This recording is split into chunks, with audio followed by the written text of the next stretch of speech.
بسم اللہ الرحمن الرحیم۔ السلام علیکم ورحمۃ اللہ وبرکاتہ۔ انشاءاللہ امید ہے آپ سب لوگ ٹھیک ہوں گے۔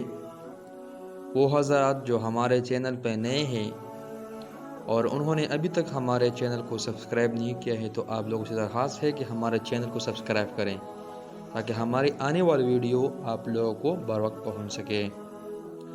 آج کی اس ویڈیو میں آپ لوگوں کو بہت ہی آسان اور مجرب وظیفہ بتا رہا ہوں، یعنی وہ حضرات جس کو اولاد کی طرف سے مایوسی ہو۔ تو آج کی اس ویڈیو میں آپ لوگوں کو حضرت زکریا علیہ السلام کی دعا آپ لوگوں کے ساتھ شیئر کرنا چاہتا ہوں۔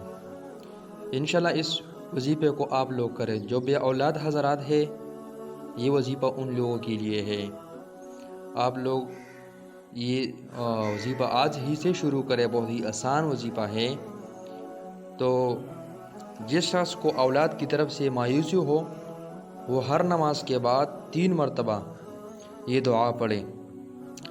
یہ دعا میں آپ لوگوں کے ساتھ ابھی شیئر کرتا ہوں، انشاءاللہ صاحب اولاد ہوگا۔ یہ دعا حضرت زکریا علیہ السلام کی ہے۔ ان کو جب اولاد کی طرف سے مایوسی ہو گئی تھی تو انہیں اس دعا کی بدولت فرزند عطا ہوا تھا۔ دعا یہ ہے، بہت آسان دعا ہے، آپ لوگ اس کو سنیں۔ بسم اللہ الرحمن الرحیم۔ رب لا تذرنی فردا وانت خیر الوارثین۔ رب لا تذرنی فردا وانت خیر الوارثین۔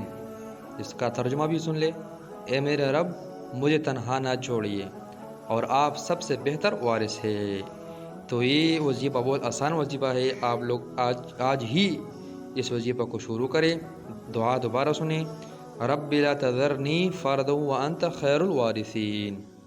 اگر آپ لوگ یہ ویڈیو اچھی لگے تو ثواب کی نیت سے اس ویڈیو کو آگے شیئر کریں اور ہمارا چینل کو سبسکرائب کرنا نہ بھولیں۔ جزاک اللہ۔